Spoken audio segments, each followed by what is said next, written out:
नमस्कार, जोहार। स्वागत है आप सभी का संकल्प से सिद्धि कार्यक्रम में। दोस्तों, इस कार्यक्रम के माध्यम से हम आपकी मुलाकात ऐसी पर्सनालिटी से करवाते हैं जिन्होंने अपने जीवन में एक संकल्प लिया था। उस संकल्प को पूरा करने के लिए उनके अंदर एक जुनून आया और उन्होंने उस कार्य को सिद्ध किया। आज इसी क्रम में हमने अपने स्टूडियो में आमंत्रित किया है माई ढोला के फाउंडर आसिफ इकबाल जी को। तो आसिफ इकबाल जी, बहुत बहुत स्वागत है आपका हमारे स्टूडियो में। नमस्कार, शुक्रिया मुझे बुलाने के लिए आप लोगों का। आसिफ जी, पहले तो आप हमें ये बताइए कि आपने माई ढोला स्टार्टअप को के फाउंडर के तौर पे आपने ये स्टार्टअप क्रिएट किया है। माई ढोला का कंसेप्ट क्या है और कैसे ये लोगों को सर्व करता है? बिल्कुल, माई ढोला एक लॉजिस्टिक टेक कंपनी है जिसपे हम लोग लॉजिस्टिक्स जो है, जो ट्रांसपोर्टेशन है, लास्ट माइल डिलीवरी है, उसको हम लोगों ने टेक्नोलॉजी के साथ मर्ज किया है और एक इंटरेक्टिव मोबाइल एप्लीकेशन बनाया है और एक कंट्रोल मैकेनिज्म है जो बैक ऑफिस में है। तो इसके थ्रू हम लोग क्या करते हैं कि किसी भी कस्टमर को, या तो वो बिजनेसमैन है या इंडिविजुअल है, अगर उसको किसी भी तरह का सामान का मूवमेंट करना है from a pen to his home, shifting of his home, आप कुछ भी मूव कर सकते हो। जस्ट आप मोबाइल के थ्रू आप एक अपना राइड बुक करो according to your need and वो ड्राइवर आता है, आप उससे सामान देते हो, जहाँ पे ड्रॉप करना है वहाँ पे ड्रॉप करता है। तो this is very simple, interactive mobile app के थ्रू ये पॉसिबल होता है। आसिफ जी, आपने लॉजिस्टिक ईज पे कब फोकस किया फॉर लॉन्चिंग दिस स्टार्टअप या फॉर लॉन्चिंग दिस कंसेप्ट? कब और कैसे आपने फोकस किया? I believe ma'am that logistics जो है वो हमारे इकोनॉमी का बैकबोन है। हम लोग एक बहुत ही विशाल देश में रहते हैं जो कि 140 करोड़ का पॉपुलेशन है, और यहाँ पे अगर आप एक मैन्युफैक्चरर है, अगर उस मैन्युफैक्चरर को अपने कस्टमर तक पहुँचना है तो वो मैन्युफैक्चरिंग यूनिट कहीं और है, उसके कस्टमर कहीं और है। अगर वो अपना बिजनेस का दायरा बढ़ाता चला जाता है तो उसका बिजनेस भी ग्रूम करता चला जाता है।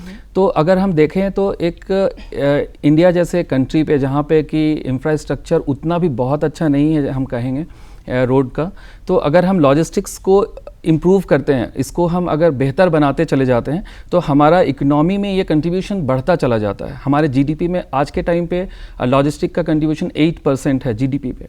तो अगर इसे हमें और अच्छे से बनाया जाए, इससे और बेहतर से अगर हम उसको अरेंज करें, स्ट्रक्चर करें, तो ये हमारे जीडीपी के लिए भी बेहतर होगा और हमारे जो बिजनेसमैन हैं, जो लोग मैन्युफैक्चरिंग या रिटेल पे काम करते हैं, उनका भी बिजनेस में एक ईज़ बनता चला जाता है। मार्केट में और भी बहुत सारी ऑप्शंस अवेलेबल हैं डिलीवरी के लिए, तो क्यों कोई माई ढोला को ही चॉइस करेगा? माई ढोला में ऐसा क्या खास है जो इसे बाकी डिलीवरी प्लेटफॉर्म्स के अकॉर्डिंग में ज़्यादा यूनिक बना रहा है या खास बना रहा है? बिल्कुल, या यूँ कहें कि अलग बना रहा है बाकी डिलीवरी प्लेटफॉर्म्स से? जी, आई थिंक कि माई ढोला एक ऐसा प्लेटफॉर्म है जहाँ पे आप कुछ भी भेज सकते हो। माई वर्ड इज़ कुछ भी, आई मीन एनीथिंग, राइट। आप अगर कोई चीज़ खरीदते हो कहीं से, लाइक आप अमेजॉन, फ्लिपकार्ट या फिर जोमेटो या स्विगी से कुछ खरीदते हो, खाने का सामान या कुछ अपने यूज़ के सामान को, तो आप एक लिमिटेड जगह पे वही चीज़ आप कर सकते हो। वहाँ से आपने अपने चिकन बिरयानी मंगाने हैं जोमेटो से, आपने बस वही मंगाने हैं।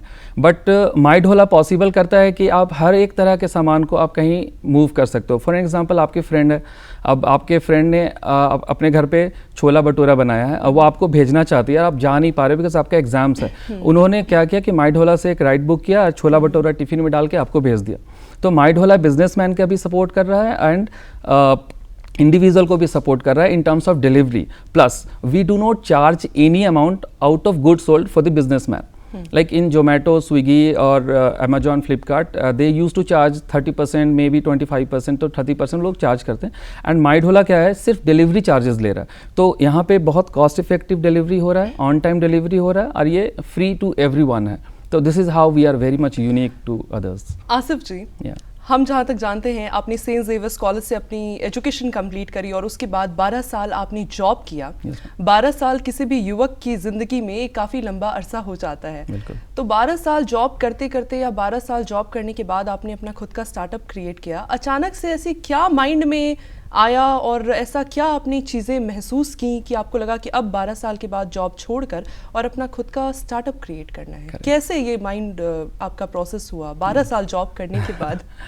ये एक फॉर्चुनेट है। अब मैं कहूँगा ये सबको अवसर नहीं मिल पाता है। लोग अक्सर चाहते हैं कि मैं कुछ करूँ अलग सा, बट सबका एक जैसा कंडीशन नहीं होता है। 12 साल काम करने के दौरान मैंने अपने आप को आइडेंटिफाई किया कि मैं क्या कर सकता हूँ फर्दर। मैं इस 12 साल के दौरान मैंने एनजीओज़ भी चलाए। इससे पहले भी मैंने एक स्टार्टअप किया था ऑफलाइन मोड पे 2009 में। तो ये मेरा एक सिलसिला रहा था। आई मीन आप जिस चीज़ को समझते हो आप एक बार उसमें ज़रूर ट्राई करते हो। तो जॉब के दौरान मुझे रियलाइज़ हुआ कि अब 12 साल हो गए हैं, लेट्स डू समथिंग एल्स जिसमें कि थोड़ा एक्साइटमेंट हो। और वो एक ट्रेंड में भी लोग फॉलो करने लगते हैं अक्सर, अभी ट्रेंड है स्टार्टअप्स का, तो मुझे भी लगा कि एक स्कोप बन रहा है, लेट्स डू इट। एंड मैंने भी एक स्टार्टअप जैसा प्रोजेक्ट को बनाने लगा और टीम बनाया। टीम मुझे अच्छी मिली। मेरे टीम में कुछ लोग हैं जो रांची के ऑलरेडी अच्छे एंटरप्रेन्योर्स हैं, बिजनेसमैन हैं, महबूब खान, विनय गुप्ता, तो उनका भी सपोर्ट रहा। वो लोग भी उनका भी आइडियाज़ था जो हम लोगों ने मिल के शेयर किया एक दूसरे को। एंड देन हम लोगों ने एक प्रॉब्लम आइडेंटिफाई की एंड इस प्रॉब्लम को हम लोग अभी टेक्नोलॉजी के साथ सॉल्व करने के लिए एग्रेसर है। फैमिली और फ्रेंड्स का कितना सपोर्ट रहा इस दौरान आपकी स्टार्टअप जब आप क्रिएट करने में लगे थे? ऑब्वियसली मैं घर में सबसे 12 साल बड़ा जॉब हूँ। छोड़ने के बाद बिल्कुल काफी अलग माहौल होता है। बिल्कुल रिस्पॉन्सिबिलिटीज़, मैं सबसे इम्पॉर्टेंट है, मैं शादी के बाद ये स्टार्टअप किया और शादी के बाद मैंने जॉब छोड़ा। तो ये एक बहुत बड़ी चैलेंज थी मेरे साथ, जो कि मेरे फैमिली मेरे पे डिपेंडेंट है और उनसे बहुत उम्मीद है कि मुझसे बहुत ज़्यादा उम्मीद करते हैं। क्या माहौल रहा था एग्जैक्टली फैमिली का उस दौरान आपके जॉब छोड़ने के समय, और कितना सपोर्ट रहा था? सपोर्ट तो बहुत रहा। आई मीन मेरे मम्मी पापा तो मुझे अभी भी कहते हैं कि वॉट एवर यू विश आप करो। मेरी wife she is also working, तो उसका सपोर्ट मुझे बहुत ज़्यादा मिला। She is still supporting me कि आपको जैसे मन करता है you do it and do something beyond your limit, go ahead. So बहुत मोटिवेशन मिलता है मुझे घर से ही, मुझे सबसे पहले मोटिवेशन मिला ऑब्वियसली। करंट में आपके स्टार्टअप का यूज़र बेस या कस्टमर बेस कितना है? अभी तक हम लोगों ने अपने स्टार्टअप को बहुत ज़्यादा डिजिटल प्लेटफॉर्म पे मार्केटिंग करना शुरू नहीं किया है। डिस्पाइट ऑफ दैट आप समझो कि मेरे स्टार्टअप में 3000 अप्रॉक्स यूज़र्स हैं एंड हम लोग अभी तक 3000 अप्रॉक्स, उससे ज़्यादा यूज़र्स को हम लोगों ने सर्व भी किया, जो माई ढोला का लुफ्त उठा रहे हैं। Yes in Ranchi. करंट में आपके साथ आपने अपने स्टार्टअप के माध्यम से कितने लोगों को रोज़गार से जोड़े रखा है, डायरेक्टली या इनडायरेक्टली? मैंने डायरेक्टली अगर देखा जाए तो मेरे बिज़नेस में अक्सर हायरिंग होती है, लोग फिर छोड़ते हैं, आते हैं, जाते हैं, बट ऑन एन एवरेज ये 5 to 6 लोग हैं जो मेरे साथ जुड़े रहते हैं मेरे ऑफिस में, मेरे ऑपरेशंस, मार्केटिंग, सेल्स के लिए, लाइक वीडियो प्रोडक्शन हो रहा है एंड फेसबुक पोस्ट वगैरह बनाने के लिए। अपार्ट फ्रॉम दैट इनडायरेक्टली मेरे साथ जो ड्राइवर्स एसोसिएटेड हैं, दोज ड्राइवर्स जो ऑलरेडी कहीं पे काम कर रहे होंगे या फिर स्टूडेंट्स हैं ज़्यादातर मेरे साथ जो एसोसिएटेड है, वो लगभग 150 से 200 ड्राइवर्स अभी तक हमारे साथ जुड़े हुए हैं। ऐसा क्या खास है जो ड्राइवर्स को आपसे जोड़े रखता है? बिल्कुल, ड्राइवर्स का सबसे इम्पॉर्टेंट एलिमेंट है अर्निंग, राइट। ड्राइवर एक आज के टाइम पे हर एक आदमी मल्टीपल टास्क करता है। अगर वो जोमेटो में बाइक चलाता है तो वो चाहता है कि मैं स्विगी में भी चलाऊं, राइट। ये अलग अलग तरह से लोग अपना अर्निंग्स को बढ़ाते हैं। तो माई ढोला एक ऐसा प्लेटफॉर्म है जो ना कि सिर्फ बाइकर्स को प्रमोट करता है, माई ढोला में हमारे पास टेम्पो भी है। तो टेम्पो के लिए आज तक ऐसा कोई प्रोविज़न ही नहीं आया। लाइक आप अगर देखोगे ना तो ओला एक टाइम पे आया, ओला से आने के से पहले की बात है कि लोग कार लेके रोड में खड़े होते थे तो कोई उनको आवाज़ दे के बुलाया तो फिर वो भाड़ा मिला उसको, देन वो एक जगह से दूसरी जगह उस बंदे को छोड़ा, देन आया। बट ओला के आने से एक प्रोफेशनलिज्म आ गया टोटली। अब ऐप के थ्रू वो दिन भर ड्राइव कर रहा है और वो महीने का 20, 25, 30 हज़ार रुपये कमा सकता है। तो आप ऑटोज के माध्यम से लॉजिस्टिक्स या कार्गो भी सप्लाई करते हैं apart from anything? Yes, if you are looking forward to book an 3-wheeler tempo, right, आप वो भी मोबाइल ऐप के थ्रू बुक कर सकते हैं। तो इससे क्या हो रहा है कि एक जो टेम्पो सेगमेंट है हमारा, जो स्मॉल कमर्शियल व्हीकल की कैटेगरी में आता है, ये बिल्कुल भी अनटच्ड है आज तक।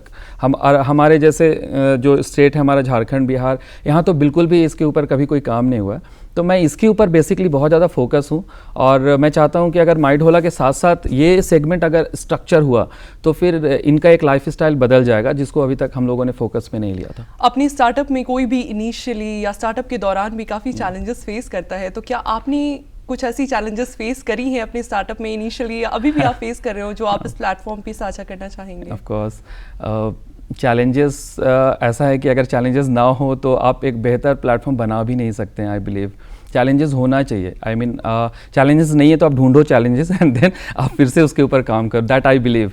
तो चैलेंजेस है ऑब्वियसली। यहाँ के जो लोग हैं, मतलब झारखंड, बिहार स्पेशली, थोड़ा सा आईटी के एडॉप्शन पे बहुत स्लो हैं। आई बिलीव लोग थोड़ा जल्दी बिलीव नहीं करते हैं। स्टार्टअप है, लोग ज़्यादा अच्छे से इसको समझते नहीं। लाइक एक मल्टीनेशनल ब्रांड है अगर ओला है, तो उसका अगर ऐप डाउनलोड करना है, they will suddenly download the app. और रैपिडो है, या एनी अदर ऐप, बट जब एक ऐसा ऐप की बात होती है जो कि अभी अभी शुरू हुई है या लोग उसको अच्छे से समझते नहीं, या उसको उन लोगों ने ज़्यादातर पेपर या टीवी पे देखा नहीं है ऐड, तो भरोसा कम करते हैं, डाउनलोड कम होने लगता है। इसी से अगर हम बात करें कि अभी तक तो आपने बताया कि आप जो अपनी स्टार्टअप में चैलेंजेस फेस कर रहे हैं, इसके अलावा इसी से हम जानना चाहेंगे कि कस्टमर्स या क्लाइंट्स की ओर से इससे पहले कि वो आपका प्रोडक्ट एक्सेप्ट करें, उनकी ओर से किस तरह के चैलेंजेस को आप फेस करते हैं या कर रहे हैं? चैलेंजेस लाइक कि अगर कस्टमर को बुकिंग करना है, करेक्ट, एक तो आपने बताया कि वो ट्रस्ट नहीं कर पाता है, ऐप्स डाउनलोड नहीं करता है, इसके अलावा मैम लाइक कस्टमर बहुत बार फ़ोन कर लेते हैं हमारे ऑफिस में कि मैं ऐप से नहीं कर रहा हूँ सर, प्लीज़ मेरे को गाड़ी भेज दो। उनको ज़रूरत है बट वो डर रहे हैं कि ऐप के थ्रू करूँगा कहीं अकाउंट से पैसा ना चला जाए। हर तरह का फियर होता है लोगों के माइंड में। तो धीरे धीरे जब ये लोग एक बार भी यूज़ कर लेते हैं तो कॉन्फिडेंस आना शुरू होता है। लोग ब्रांडिंग, जैसे मैं आज दूरदर्शन में हूँ और मैं अपने माइंड होला को बता रहा हूँ, तो ऑब्वियसली एक ब्रांड लॉयल्टी क्रिएट होगा यूजर्स के माइंड में कि ये दूरदर्शन में आया मतलब जेन्युइन है, करेक्ट। तो तब लोग शायद यूज़ करना शुरू करें, बट टिल नाउ लोग अक्सर फ़ोन करके बोल दिया करते हैं कि सर मेरे को गाड़ी चाहिए, अब मेरे को भेज दो। तो इस तरह के चैलेंजेस हैं। और ये थोड़ा डीमोटिवेटिंग हो जाता है। या ऑफ कोर्स, आई मीन आप इतना मेहनत से एक ऐप बनाए और लोग आपको फ़ोन पे राइट के लिए बोल रहे हैं, तो ये थोड़ा सा। और ये एक और भी चीज़ है ना कि हमें डेटा बनाना है, प्रोटोटाइप बनाना है। अगर मेरे सिस्टम पे रिकॉर्ड होना ज़्यादा स्टार्ट होता है चीज़, लोग हिट करते हैं मेरे वेबसाइट पे, मेरे ऐप को डाउनलोड करते हैं, तो मेरा भी एक वैल्यू बनता चला जाता है, एक कॉन्फिडेंस भी एम्प्लॉयज़ के माइंड पे चला आता है। तो ये एक चैलेंज है। माइंडहोला B2B और B2C में कैसे फंक्शन कर पा रहा है?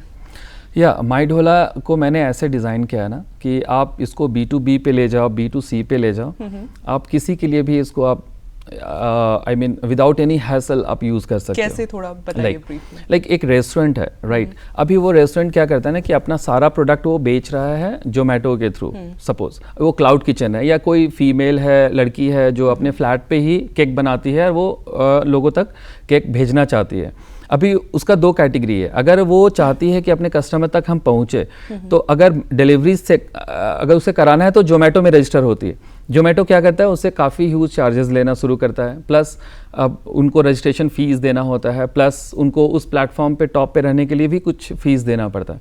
तो इन सब चीज़ों से उनका जो मार्जिन ऑफ प्रोडक्ट होता है वो कम हो जाता है। बट माइंडहोला यहाँ पे क्या करता है, ओनली डिलीवरी चार्जेस। और आप फ़ोन उठाओ, राइड बुक करो, पिकअप लोकेशन अपना घर, ड्रॉप लोकेशन कस्टमर का घर, एंड आपको प्राइस वहीं दिख जाएगा, कस्टमर होम डिलीवरी चार्जेस दे दिया, आपका प्रोडक्ट वहाँ पहुँच गया। तो B2B में हम लोग बहुत एग्रेसिवली स्मॉल बिजनेसेस को टारगेट कर रहे हैं, जो छोटे बिजनेसमैन हैं, जिनका बिजनेस काफ़ी लाइक मैं जब बैंकिंग में था तो मैंने रियलाइज़ किया, मेरे कस्टमर्स खुद आके बोलते थे, I was asking for funds from a customer. उसने कहा कि आसिफ भाई रांची में तो मॉल्स खुल गए, रिलायंस की है, आप डंगरा टोली चौक में कुछ मॉल्स है, ऑनलाइन दिवाली के टाइम पे लोग खरीदना शुरू कर देते हैं, धनतेरस में अपर बाजार कोई घुसता ही नहीं है, बिकॉज वो कन्वीनियंस है, राइट। अभी वो चाहते हैं कि अगर मैं अपना भी बिजनेस को प्रमोट करूँ तो बाई फोर्स अमेजोन या फ्लिपकार्ट पर रजिस्टर करा लेंगे। अब उनको चार्जेस ज़्यादा देना पड़ेगा, उनका मार्जिन कम हो जाता है। नाउ आई बिलीव कि B2B में हम लोग काम करते हैं कि आप अपने बिजनेस का प्रमोशन खुद करो, लाइक इंस्टाग्राम, फेसबुक,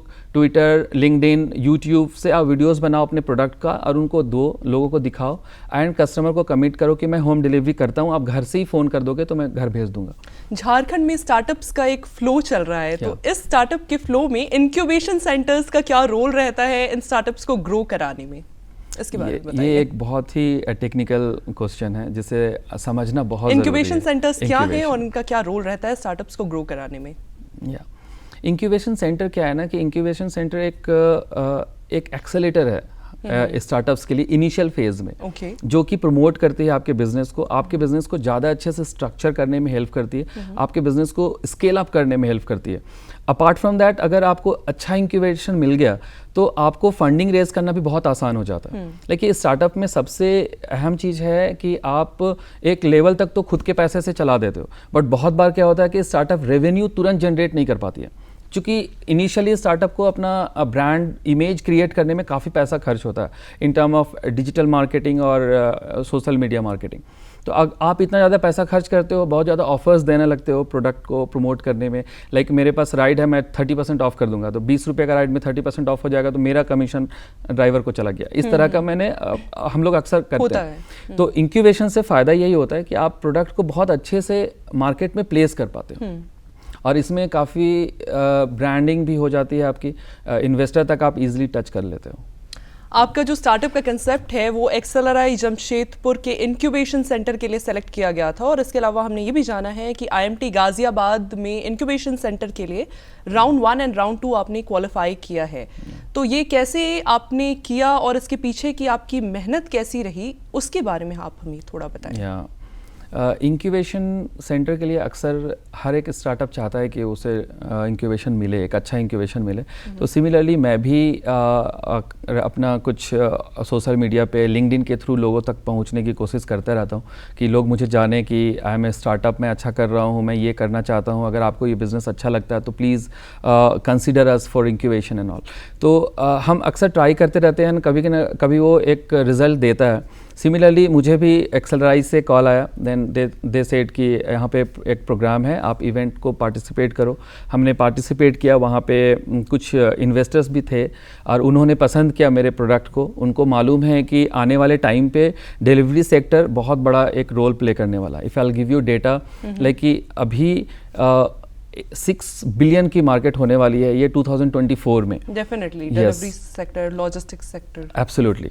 तो इंक्यूबेशन मिलना थोड़ा आसान हो जाता है जब मार्केट आपको लगता है कि ग्रोइंग मार्केट है इस सेगमेंट में।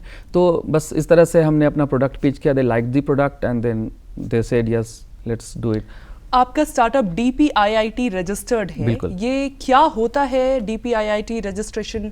DPIIT रजिस्ट्रेशन के क्या फ़ायदे हैं किसी स्टार्टअप के लिए? क्या ये मैंडेटरी है या गवर्नमेंट की कोई एक्स्ट्रा काइंड ऑफ फैसिलिटी है फॉर स्टार्टअप्स? इसके बारे में आप हमें बताएं। I would say that it's not very much mandatory, but it is a extra facilitation by the government, right? वो गवर्नमेंट क्या करे कि विदाउट एनी चार्जेस आप एक रजिस्ट्रेशन करते हो।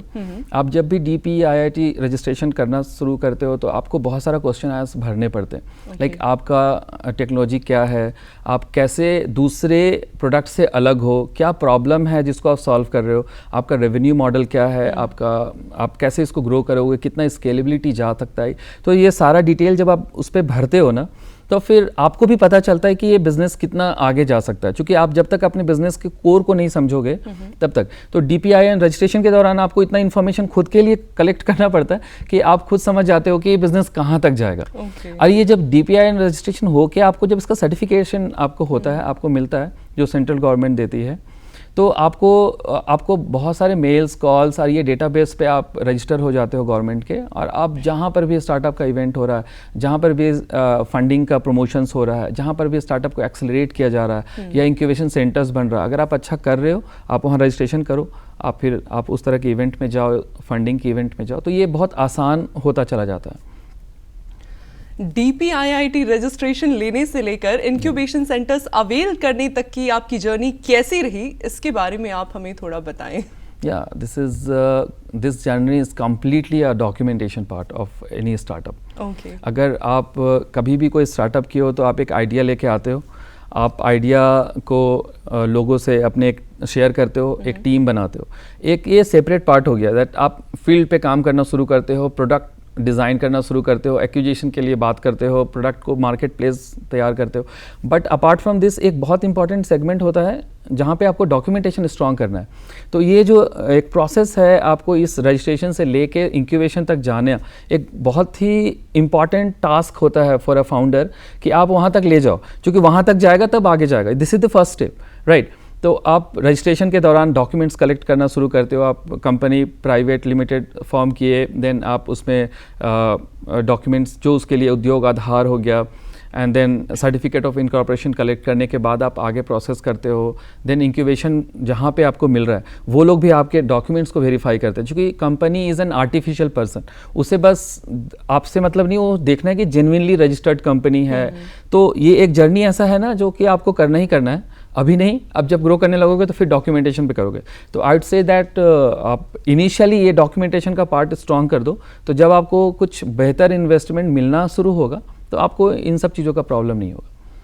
आजकल के बच्चे शार्क टैंक या उन जैसे शोज देखकर स्टार्टअप से काफ़ी इंस्पायर्ड हो रहे हैं और बिना किसी एक निश्चित तजुर्बे के वो स्टार्टअप भी चले जाते हैं या किसी बिजनेस में एंटर हो जाते हैं। तो उससे होता क्या है कि डायरेक्टली या इनडायरेक्टली एक कॉर्पोरेट का जो उनको एक्सपीरियंस मिलना चाहिए था, प्रैक्टिकल चीज़ें सीखने का, वो नहीं मिल पाता है।